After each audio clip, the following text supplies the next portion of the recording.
Folks, you're listening to the John DePetro Show. Well, the other day I read a great piece in the Wall Street Journal, and it has to do with the Biden Labor Board appointee seeks to abolish union elections to help in big labor. Wall Street Journal published it, brilliantly written, and the author of that joins us on the line right now. He is the National Right to Work Legal Defense Foundation president, and it is our friend Mark Mix. Hey, Mark, first of all, congratulations on the piece in the Wall Street Journal. Well, thanks, John. You know, it's important we get the word out about what the Biden administration is doing with so many different issues in the air and taking attention away from all the things that the Biden people are doing behind the scenes. It's really important that we continue to watch and expose what they're up to.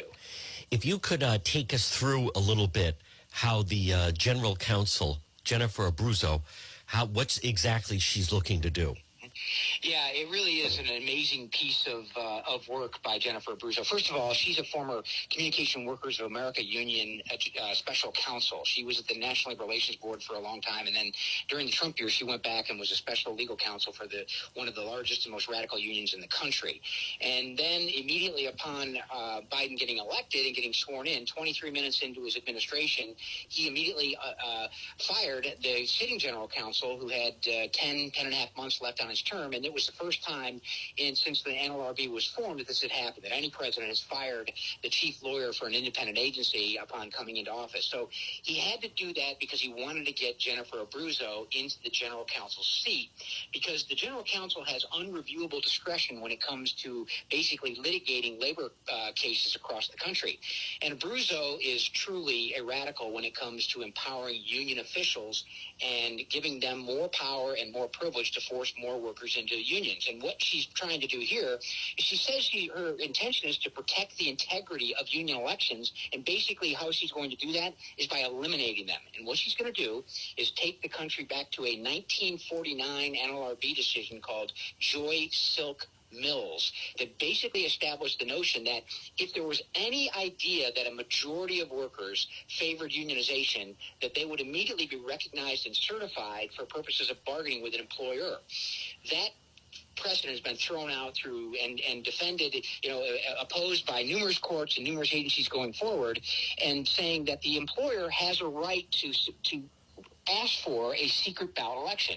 If they're confronted with a union organizer who says we've got a majority of the workers, the employer can say, I would like to have my employees vote by secret ballot election to prove indeed that there's a majority, because oftentimes union officials will go out and they will intimidate workers and coerce workers to sign cards. There are some workers that sign them voluntarily, no question about that.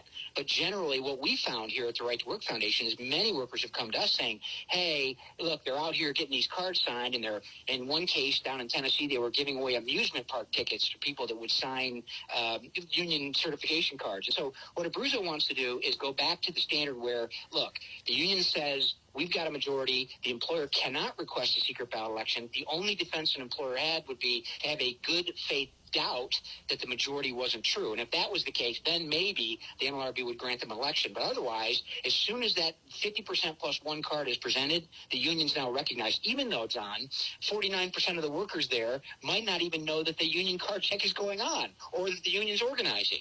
So it's really a radical proposal that gives dramatic new powers to organized labor officials. Folks, again, we're speaking with our friend Mark Mix. And Mark, what is the design here? Is this to try to give labor unions even more of an advantage, or go back to the old ways of how they would do business? What's the motivation behind this? Yeah, the motivation is money, John. That's what it's all about. Look, unions represent only 6.1% of the private sector workforce today. That's down from about 20% in the private sector back in 1980. And so they're a business too, John. Organized labor is a big business. In fact, their revenues top about $20 billion a year, and their product is basically selling unionization and getting people to pay them through dues to do their work, and then to use that money for politics and use that money for ideological causes, all kinds of interesting things. But their primary mechanism is, their primary revenue is union dues. Well, they do get a big chunk of money from the government too, but that's another story for another day. So they've got to go out and then unionize. And what we found is their union organizing tactics aren't working anymore. Employers understand that they have to take care of their employees, and they're doing that. And that's why workers often say, like the Amazon workers in Bessemer, Alabama, when only 12% of the workers in that unit down there voted for unionization, when asked why they didn't vote for unionization, they said, look, our employer takes care of us. We've got good benefits. We've got good pay. We like what we're doing. I mean, union officials can't brook that. So what do they have to do? They go back to government for increased powers over workers. So they're using the government as an organizing tool is what they're doing. Folks, again, with us is our friend Mark Mix, President, National Right to Work Legal Defense Foundation, had this tremendous piece published in the Wall Street Journal under the title, Jennifer Abruzzo's Plan to Abolish Union Elections. Mark, what's been the reaction to your op-ed in the Wall Street Journal? Well, we've gotten lots of feedback, and obviously the Legal Defense Foundation continues to take phone calls from workers who find out about these deals and say, oh, my gosh, that's happening here. And so we're ready, and our 22 staff attorneys that provide free legal aid to workers is ready to answer any questions that a worker might have about what's coming or what's happening right now. In fact, we're getting lots of calls from lots of workers across the country as the media focuses on the alleged increase in union certification elections across the country. Think Amazon, think Starbucks. And so we're getting lots of calls about that. We're getting, the calls about COVID have kind of dissipated now thankfully, and, the mandates there and all the other things. But the bottom line is we've got to continue to get the word out, John, and I thank you for the opportunity to talk about this to your audience because it's important we keep track of what they're up to. I mean, in any given media day, any media cycle, there's always a news story that captivates the headlines, but yet throughout the entire day, throughout the weeks and the months ahead, there will be these types of stories, these kinds of stories that show what this administration is really trying to do behind the scenes. And this is one of those moments when we're trying to expose what this union boss lackey at the NLRB is trying to do to empower union officials to force more workers into unions. And it just sounds as if she's trying to reverse the clock. She wants to go back and revisit various things and try to get them back into play. Yeah, that's right. When the original labor policy was established back in the 1930s, it was extremely, and I say that word with emphasis, extremely favorable to union officials. It gave them the ability to force a worker to join a union. You literally had to be forced to join a private organization, otherwise you couldn't work in a unionized setting. And then it went farther and it said, oh yeah, by the way, you could be forced to pay union dues and fees. It wasn't until 1963 in a Supreme Court case called General Motors where the court looked at this privilege and this power and said, oh my gosh, we probably went too far. We really shouldn't force workers to formally join a private organization, but we'll still force them to pay up to 100% of dues or fees to keep their jobs.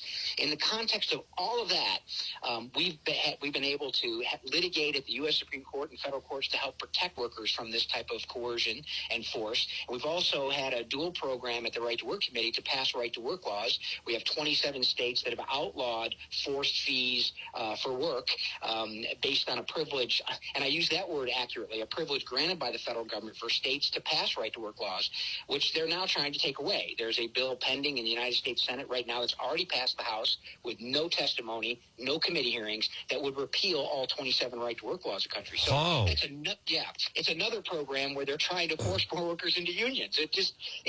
The story doesn't end, John. And before we let you go, I think what you really drill down on in this Wall Street Journal, folks, op-ed that, again, I read it during the week, I shared it on social media, but it's this whole business of the card check drives, because what that does, the way I understand it, and the way you beautifully illustrate it basically takes away one's privacy and their personal nature and secrecy of the vote. That's not what they're looking for. They want everyone to vote along the way they want them to vote, and they're willing to do it through intimidation. That's exactly right. And that's what the card check system's all about. And they want the employer not to be involved in any way, shape, or form, just to accept the results of how they obtain this, quote, support for a union. It's not support. We've had plenty of cases where workers have been, reported back to us that, 3 or 4 people show up on their porch at 10 o'clock at night and say, sign the card. And even union officials in one of their organizing manuals said, look, many employees will just sign the card to get you to stand down and get you to go away. And because they're relying on a secret ballot vote sometime in the future. But if they take away that, then any type of intimidation, any type of coercion is in play and fair game when it comes to collecting these cards. And that's what the unions want, is the ability to get just this free shot with no opposition to basically coerce and force individual employees to sign a card that is tantamount to voting for unionization.